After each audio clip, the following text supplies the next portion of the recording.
This video is aimed at the parents of children in the early or first years of primary school who want to know more about how to support their child's reading at home. Parents play a vital role in teaching their children to read. When your child's teacher thinks they are ready to bring a book home, they will do so either in physical form or by accessing specially selected reading books online through Book Club. We encourage you to find a little bit of time every day to engage with books with your child. This video will give some tips on strategies to support reading and how to get the most out of each reading book. Although there are multiple suggestions, please do not think all of these need to be completed for every reading book. Rotate which questions you ask to ensure your child is still reading for pleasure. Before starting the book, encourage your child to look at the title and the front cover. You may ask questions like, what is the title of the book? Does this book remind you of any other books we've read? What type of book do you think this is? Here, your child might say fiction, non-fiction, story, or information book. It will be a good idea to start to ask them to justify why they say it's a certain type of book. For example, they might say, it's a story book because it has cartoons or characters on the front. Also, before you start reading each page, give your child time to look at the pictures, as these can give lots of contextual clues for what they're about to read. You could ask questions such as, what do you see?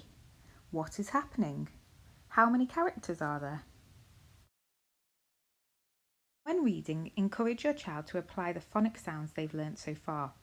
For example, if they're struggling to read the word beetle, rather than just telling them the word, ask them, what sound do the letters EE make? Then encourage them to try it within the word. By using this strategy, your child will become much more independent in their approach to their reading. We want reading to be an enjoyable activity for your child, so have fun with different voices for different characters. You may take it in turns pretending to be the different characters. You could encourage the different voices by asking, how would Shrek say that sentence? Or, if there is a character asking a question like there is here, you might ask your child to say it like they're asking a question by making their voice go up a little bit at the end.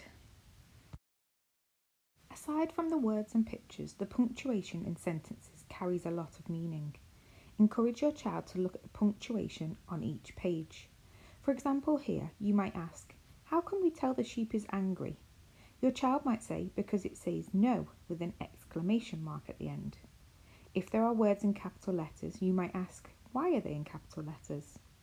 A common mistake children make when they are becoming more fluent in their reading is to not pause on commas and full stops, which changes the whole meaning of a sentence.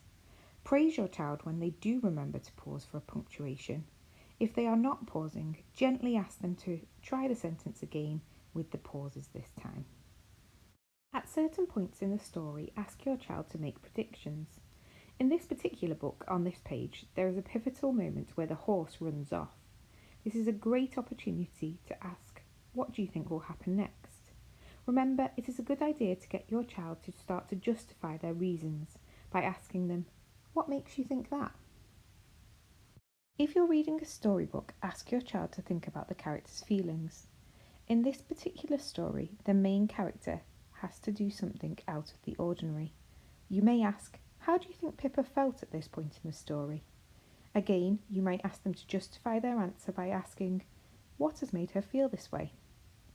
You could ask them to emphasise with the character by saying, would you do the same or different if you were Pippa?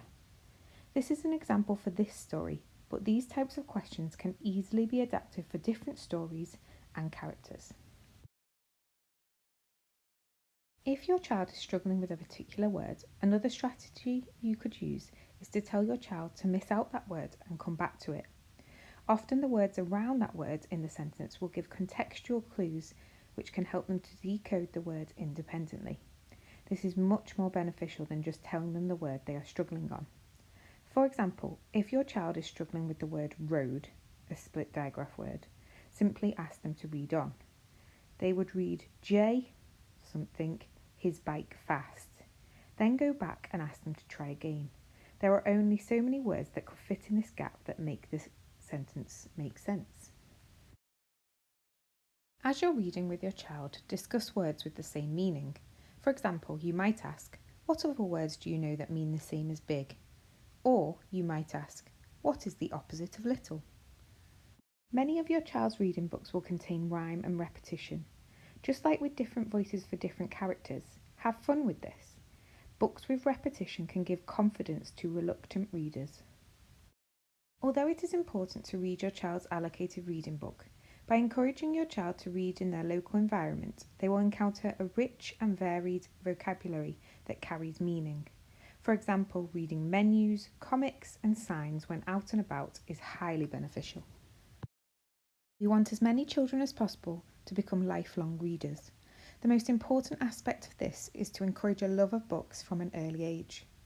Although it is often difficult in a busy day to make one-to-one time for reading with your child in an environment with no distractions, the benefits of this are long-standing. If you have any further questions about how to further support your child's reading, please contact the school directly. Thank you.